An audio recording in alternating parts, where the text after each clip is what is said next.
Hello students, in the video 1 we have studied about the nutrition and mode of the nutrition.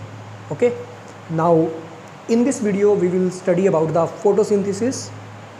You know what is the photosynthesis? It is a process by which green plant make their own food. Okay, and how they can make their own food? By using the carbon dioxide, CO2. CO2 means carbon dioxide and water by using sunlight in the presence of the chlorophyll.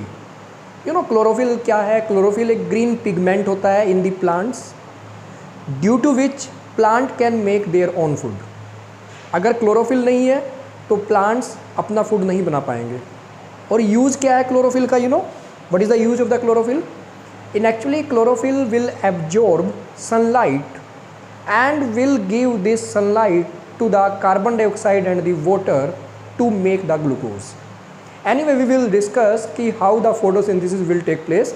But firstly, we should know what is the photosynthesis? A process by which green plant make their own food from carbon dioxide and the water by using sunlight in the presence of the chlorophyll. Okay, now we will study what is the photosynthesis process. Okay. Where the photosynthesis take place, we must know it take place in the leaf. ठीक है, leaf is named as the food factory of any plant. In the leaf, how the reaction will take place? It will take CO2 यानी carbon dioxide from the air and water. कहाँ से लेगा water? Water from the soil, from the root. With the help of the root, it will take water. In the presence of the sunlight, ऊपर से sunlight आएगी and chlorophyll plant के अंदर green pigment होना चाहिए. Then it will give the food. What is the food? Glucose. C6H12 O6 is the formula of the glucose. It will make glucose as well as oxygen gas. You know बेटा oxygen gas plant देते हैं, तो during the photosynthesis this will give glucose as well as the oxygen. Okay, photosynthesis take place in the leaf. पत्तों में होता है photosynthesis, मैंने आपको बताया था अभी. और प्लांट्स में, लीव में कैसे होता है? लीव में we are having the stomata. छोटे छोटे होल्स होते हैं प्लांट्स में, ठीक है ना. यू नो लीव के अंदर क्या होता है? छोटे छोटे होल्स होते हैं. उस होल्स के थ्रू ही वो water as well as water का क्या करता है? रेस्पिरेशन करता है, ट्रांसपिरेशन करता है मतलब. एंड ये यहाँ से गैसेस जो है वो एक्सचेंज करता है. कौन सी गैस एक्सचेंज करेगा? CO2 गैस ये लेगा और O2 गैस ये छोड़ेगा. CO2 गैस लेगा एंड O2 गैस छोड़ेगा. कहाँ से? By using the stomata. ये क्या है? स्टोमेटा. स्टोमेटा क्या है बेटा? These are the small hole in the leaves. Small hole in the leaves. ये मैंने open stomata दिखाया and it is the closed stomata. It is the closed stomata. ठीक है ना. and ये stomata का एक part है हमारे पास. ये कौन सा part है? These are named as the guard cell. ये जो इसके ऊपर boundary बनी हुई है ना, ये जो boundary बनी हुई है, it is named as the guard cell. इसको हम guard cell कहते हैं. और इस गार्ड सेल के ऊपर ही हमारे पास ये क्लोरोफिल या क्लोरोप्लास्ट, जो ग्रीन पिगमेंट मैं बता रहा था आपको, ये हमारे पास ग्रीन पिगमेंट होते हैं. These are named as the chloroplast या क्लोरोफिल. क्लोरोप्लास्ट होता है ये, ठीक है. तो अब इसमें क्या होगा? ये CO2 गैस जो है वो यहाँ से लेगा, वाटर मिलेगा इसे, सनलाइट की प्रेजेंस में, क्लोरोफिल की प्रेजेंस में ये अपना फूड बनाएगा जिसे हम ग्लूकोज कहते हैं. एंड ये ऑक्सीजन गैस की एक्सचेंज इसमें करेगा, ठीक है ना. अब इसके बाद हमने देखना है कि हाउ CO2 जो है वो ये कैसे लेगा, CO2 कहाँ से लेगा और कैसे लेगा, इसके बारे में बात. Okay, now we want to understand कि ये CO2 गैस लेगा कहाँ से. कहाँ पर है carbon dioxide gas? You know in the air, atmosphere के अंदर बहुत सारी गैसेज हैं. नाइट्रोजन गैस है, ऑक्सीजन गैस है, जिनोन गैस है. ऑल्सो हमारे पास में कार्बन डाइऑक्साइड गैस भी एटमॉस्फेयर में है. अब प्लांट को कार्बन डाइऑक्साइड गैस कैसे लेनी है? कहाँ से लेगा? उसके नोस्ट्रिल तो नहीं होते हैं ना, तो उसके लिए वो स्टोमेटा का यूज़ करता है. ये स्टोमेटा मैंने आपको बताया था, छोटे छोटे होल्स हैं लीफ के ऊपर, वहाँ से ये कार्बन डाइऑक्साइड गैस को लेंगे और कौन सी गैस को बाहर रिलीज़ करेगा, ऑक्सीजन गैस को बाहर रिलीज़ करेगा। और ये जो स्टोमेटा है तभी ओपन होंगे जब उसने गैस को देना है या गैस को लेना है।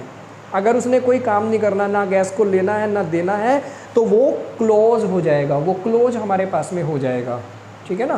तो CO2 गैस कहाँ से लेगा प्लांट? फ्रॉम दी एटमोसफियर लेगा, फ्रॉम दी एटमोसफियर लेगा। नाउ और second question is how plant obtain water from for the photosynthesis. CO2 gas तो कहाँ से लेना है? From the stomata. अब वाटर कहाँ से लेगा प्लांट? उसके लिए रूट्स होती हैं। प्लांट वाटर कहाँ से लेगा? Only from the root, root से लेगा, नीचे सोयल से लेगा और सोयल से ये वाटर को अपनी तरफ अट्रैक्ट करता है। यहाँ इसके अंदर इंटरकनेक्टेड पाइप्स होती हैं, इंटरकनेक्टेड पाइप्स होती हैं जिसे हम कहेंगे xylem. What is the name of it? Xylem, XYLEM। और ये जाइलम के अंदर से पानी होता हुआ लीफ में जाएगा, जहाँ पर वो CO2 से मिलेगा in the presence of the sunlight and chlorophyll, वहाँ पर वो ग्लूकोज हमारे पास में बनाएगा, ठीक है। ऑल्सो प्लांट के अंदर सिर्फ ग्लूकोज नहीं बनता, प्लांट के अंदर कई बार मिनरल्स भी बनते हैं, प्लांट के अंदर विटामिन्स बनते हैं, प्लांट के अंदर ऑयल भी बनता है। तो उसके लिए अलग अलग मिनरल्स की रिक्वायरमेंट है। अब प्लांट्स वो मिनरल कहाँ से लेगा? वो प्लांट भी वो मिनरल्स जो है वो रूट से लेता है, थ्रू दी सोयल, मिट्टी से लेना है उसने वो सारी चीज़ें। तो जो पानी ऊपर जाता है उसी के अंदर वो मिनरल डिज़ोल्व हो जाते हैं, उसी के अंदर वो मिनरल डिज़ोल्व हो जाते हैं और वही पानी हमारे पास में लीफ में जाएगा, फूड फैक्ट्री में जाएगा और वहाँ जा कर के वो अलग अलग तरह से चीज़ें बनाएगा। क्या क्या बनाएगा? जैसे मेनली तो बनता है जो सिंपल हम जिसे कहते हैं फूड बनेगा, दैट इज़ दी ग्लूकोज। लेकिन सिर्फ ग्लूकोज नहीं बनता, some time it will make oil. जैसे हमारे पास में कुछ ऑयल के प्लांट्स हैं, सोयाबीन प्लांट्स हैं मान लिया, तो उसके अंदर ऑयल भी बनाएगा, फैट्स बनाएगा, एज वेल एज प्रोटीन बनाएगा। सोयाबीन के हैं हमारे पास में, सोयाबीन या पल्सिस दाल हमारे पास में है, तो उसमें क्या बनना है? उसमें प्रोटीन बनना है। अब प्रोटीन बनाने के लिए उसे नाइट्रोजन चाहिए, फॉस्फोरस चाहिए, तो वो कहाँ से आएगा? वो पानी में डिज़ोल्व हो करके सोयल से वो एब्जॉर्ब करेगा, पानी में डिज़ोल्व हो करके जाइलम के थ्रू, जाइलम क्या बताया मैंने? इंटरकनेक्टेड पाइप्स हैं और ये जाइलम के थ्रू ये वाटर और मिनरल मिल करके यहाँ पर पहुँचेंगे। ओके, नेक्स्ट टॉपिक है हमारा कि रोल ऑफ क्लोरोफिल क्या है and role of the sunlight क्या है। देखिए बच्चों, क्लोरोफिल जो ग्रीन पिगमेंट होता है उसका काम क्या है? उसका काम है कि सनलाइट की जो एनर्जी है उसे एब्जॉर्ब करना, उसे पकड़ना और उसके बाद में कार्बन डाइऑक्साइड और वाटर को प्रोवाइड करवाना, CO2 और वाटर को प्रोवाइड करवाना टू मेक द ग्लूकोज, ठीक है।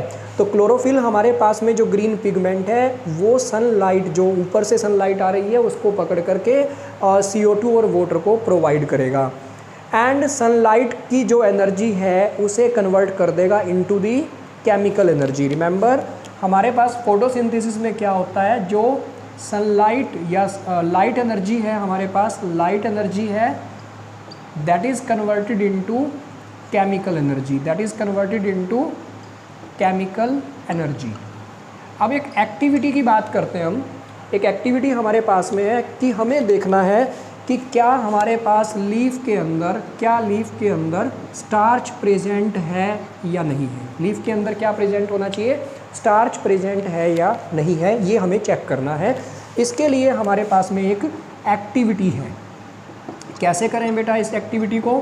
सबसे पहले हमने क्या करना है, हमने कुछ लीफ लेने हैं और उसमें से क्लोरोफिल को निकालना पड़ेगा। अब क्लोरोफिल को कैसे निकालेंगे? उसके लिए हम इसे अल्कोहल में गर्म करेंगे। जब अल्कोहल में गर्म करेंगे तो जो क्लोरोफिल उस प्लांट के अंदर है, लीफ के अंदर है, वो सारा का सारा डिज़ोल्व हो जाएगा अल्कोहल में और वो बिना कलर का लीफ हमारा बन जाएगा। अब इसके ऊपर अगर हम आयोडीन डालें, क्या डालेंगे? आयोडीन सॉल्यूशन हम डालते हैं, तो आयोडीन की क्या क्वालिटी है कि आयोडीन स्टार्च के साथ मिल करके एक कलर, वायलेट कलर हमें दे देगा। तो इससे क्या पता लगा? आयोडीन डालने से अगर वो कलर हमें मिला तो इससे क्या पता लगेगा कि इसके अंदर स्टार्च प्रेजेंट है, और अगर नहीं मिला तो इसका मतलब इसमें स्टार्च प्रेजेंट नहीं है। तो मैंने आपको बताया कि प्लांट में स्टार्च बनता है, तो स्टार्च कैसे पता लगा हमें? पहले हमने क्लोरोफिल को डिज़ोल्व करवा देना है, बाहर निकाल देना है और फिर उसके बाद इसमें आयोडीन का सॉल्यूशन डाल के देखना है। उसका जो कलर है वो वायलेट हो जाएगा। इससे हमें पता लगेगा कि इसके अंदर स्टार्च प्रेजेंट है।